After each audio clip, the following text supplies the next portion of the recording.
currency analyst, and I've got some questions. Now, today's question is, how should SWIFT and small open economies respond to the changing political economy of global payments systems? So SWIFT is the Society for Worldwide Interbank Financial Telecommunications. What SWIFT does is they forward messages, right? It's a messaging platform that allows banks to communicate and financial institutions to communicate. Communicate on what? Communicate on the transactions that they are making between each other. So SWIFT does not transfer money across borders, but it does carry the messages bearing instructions and other information about these cross-border payments. Now, the SWIFT is important in this way. The equivalent of the global economy, or just under $100 trillion passes through the SWIFT system. Now again, it's not the money itself, but messages about these transactions. So that makes about every day 44 trillion US dollars in messages pass through the SWIFT. SWIFT itself generates about 2 billion euros in revenue a year. The answer, right? So SWIFT, what are the problems that they're facing? SWIFT is facing a challenge in terms of two types of challenges. The one hand, you have the bifurcation of trade, right? You have the challenge that global trade is bifurcating. You also have the challenge that in addition to this bifurcation, you have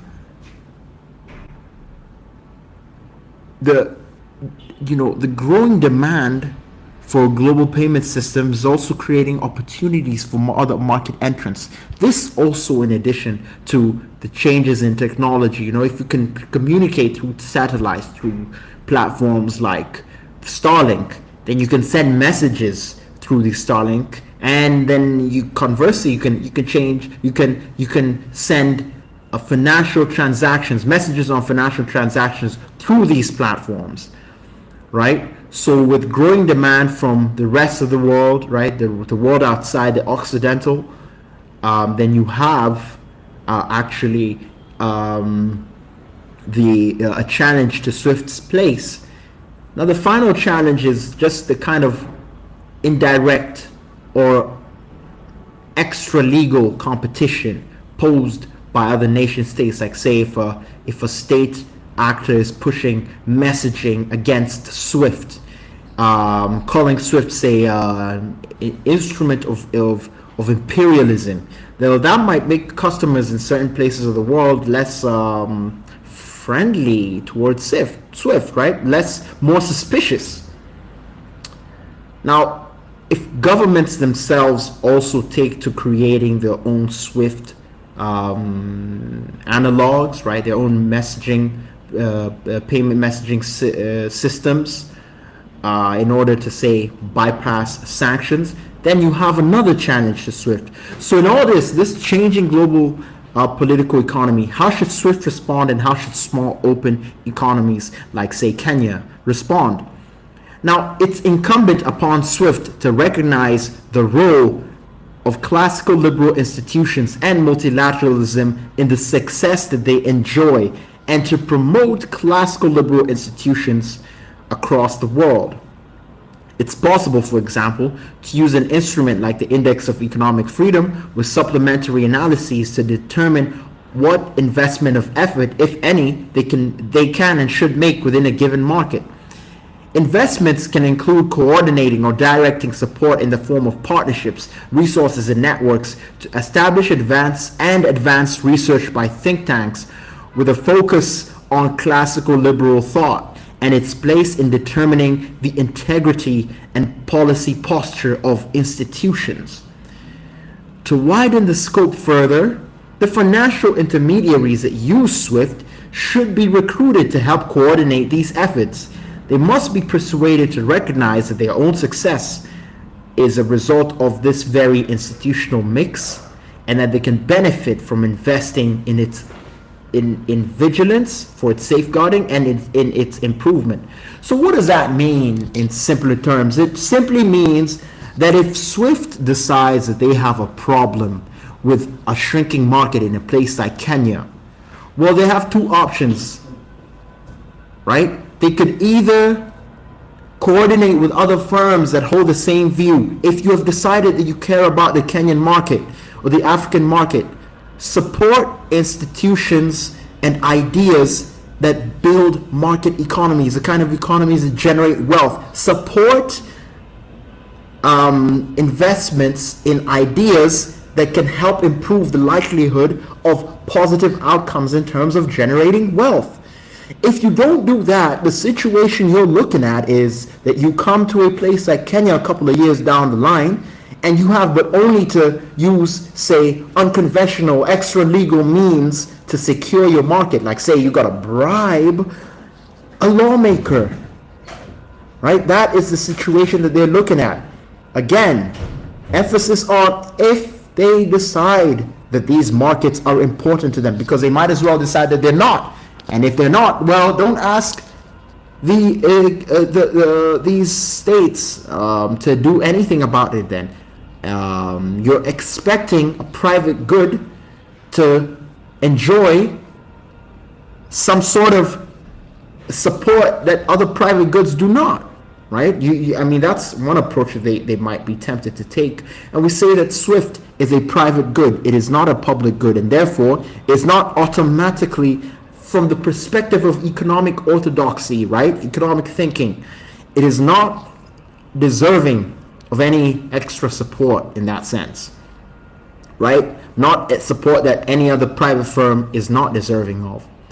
So now, what about the societies within small open economies? What should they do?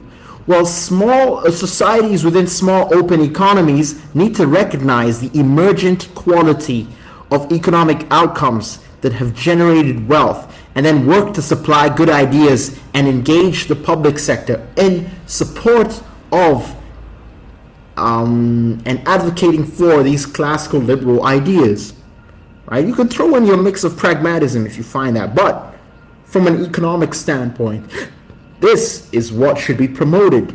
Civil society and private firms can provide support for research and dissemination of ideas built on classical liberal thought, with the faith that the establishment of these institutions will be sufficient to advance the welfare of citizens.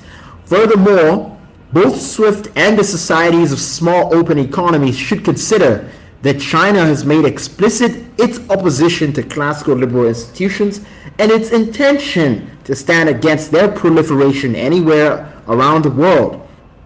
Now that's their idea, right? And you could say, that's their perspective. What you have to reckon with as a citizen of a small open economy like Kenya is to say, what did we choose in our constitution?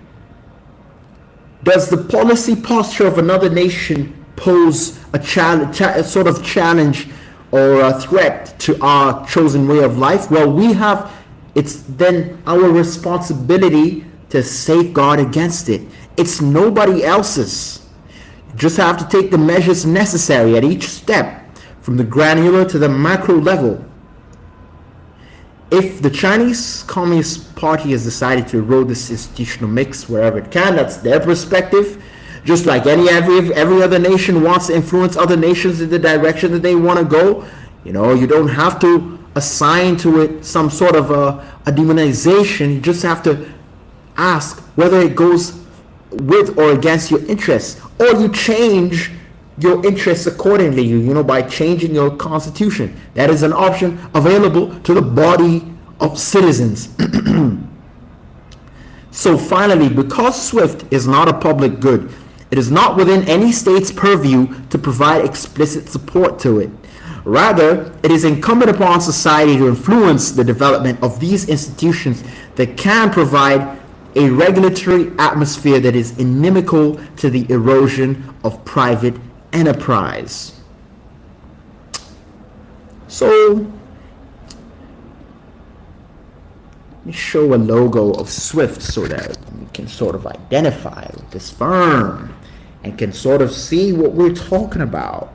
The SWIFT, based in Brussels. Or do we need a logo? Maybe not. Maybe not. But that's the answer to today's question. Thank you. And have a good day. Remember, the final point is this. It's not become apparent enough to citizens of many African countries, and especially middle class, the elite, those who are educated enough that they can actually train their minds onto the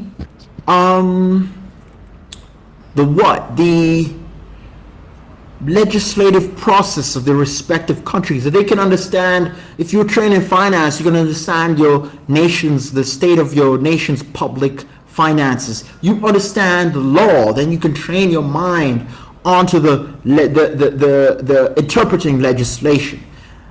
Economics.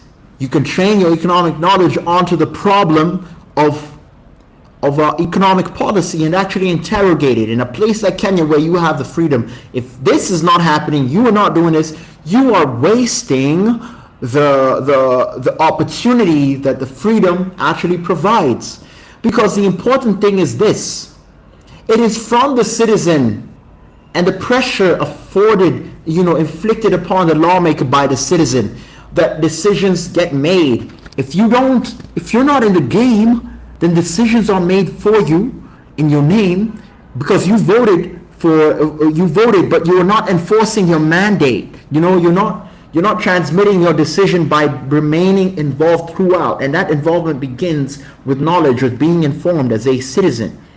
If this is not happening, you can kiss your nation goodbye, and you will have no right, in a way, to argue when it's gone, because you were not there advocating for to safeguard your institution. And look, whether or not one argues whether another nation has the right to influence your nation and all of that, if they're doing it, they're doing it.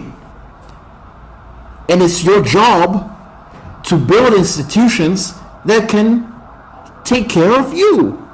You can't ask Beijing to take care of you.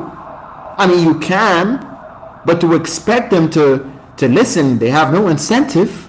Well, you have to change the incentive structure where you are, where we are. This is true on the continent.